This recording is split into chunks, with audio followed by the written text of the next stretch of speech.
আসসালামু আলাইকুম। Facebook community পেজের পক্ষ থেকে আপনাদের জানাই স্বাগতম। আজকে আমরা আলোচনা করব ফিফা কিছু নতুন নিয়ম নিয়ে আসছে, আমরা এগুলো নিয়ে আজকে আলোচনা করব। ফিফার নতুন নিয়মগুলোর প্রথমটা হচ্ছে বদলি খেলোয়াড়কে মাঠ ছাড়তে হবে 10 সেকেন্ডের মধ্যে। যদি দেরি করে তাহলে খেলোয়াড় 1 মিনিট অপেক্ষা করবে এবং এতে টিম 10 জন নিয়ে মাঠে খেলবে। হ্যাঁ, এটা আসলে একটা ভালো নিয়ম করছে। আমরা প্রায় সময় দেখছি কি যে এই খেলার লাস্ট টাইমে যে প্লেয়ারদেরকে যদি এই সাবস্টিটিউশন করা হয় তখন ওরা কি করে যে দীর্ঘগতিতে আসে, সেজন্য এই নিয়মটা আমার মনে হয় ফিফা অনেক ভালো করছে। হ্যাঁ, আর দ্বিতীয় নিয়মটা হচ্ছে যে 5 সেকেন্ডের মধ্যে থ্রোইং করতে হবে এবং গোল কি করতে হবে, এবং দেরি করলে বল পাবে অপোনেন্ট টিম। এটা একদম মানে আসলে খেলা যখন ক্রিটিক্যাল সিচুয়েশনে যখন কোনো টিম এক গোলে গিয়ে থাকে তখন তো বলেন আপনার গোলকিক বলেন যাই বলেন ওরা একটু লেট করে ফেলে। এখন এই নিয়মটা একটা নির্দিষ্ট সময়ের মধ্যে বেঁধে দেওয়া হচ্ছে, আসলে ফিফা অনেকটা মানে আইনসঙ্গত এবং ন্যায্য একটা কাজ করছে আমার মনে হয়। আচ্ছা, তারপর আরেকটা নিয়ম হচ্ছে মাঠে নয়, খেলোয়াড়রা চিকিৎসা নিতে মাঠের বাইরে গিয়ে করবে এবং চিকিৎসার টাইম থাকবে মাত্র 1 মিনিট। আগে আমরা দেখতাম প্লেয়াররা যখন ইনজুরি থাকতো তখন মাঠে চিকিৎসা নিত।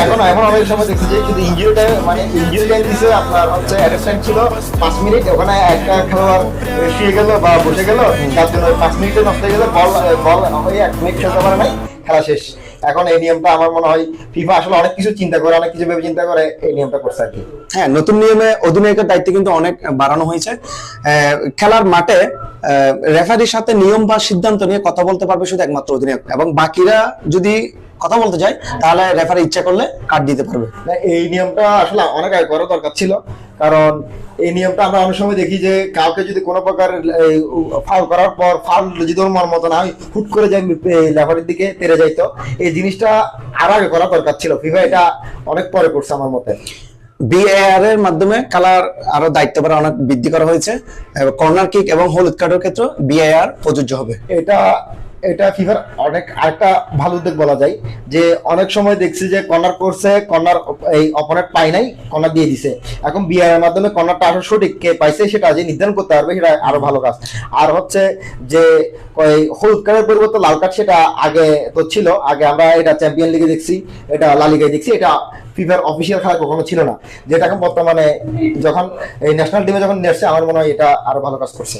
নতুন নিয়মগুলো তো ফুটবলকে আরো উন্নত করবে। হ্যাঁ, ফুটবলকে এবং সৌন্দর্য এবং মাধুর্য নিরপেক্ষ করার জন্য এই নিয়মগুলো নিয়ে আসা হয়। এগুলো অনেকজন এটা নিয়ে অনেক ক্রিটিসাইজ করে, অনেক কিছুই বলে। আমার মতে এই নিয়মগুলো হচ্ছে খেলার স্বচ্ছতা নির্ধারণ করার জন্য, খেলার সৌন্দর্য রক্ষা করার জন্য।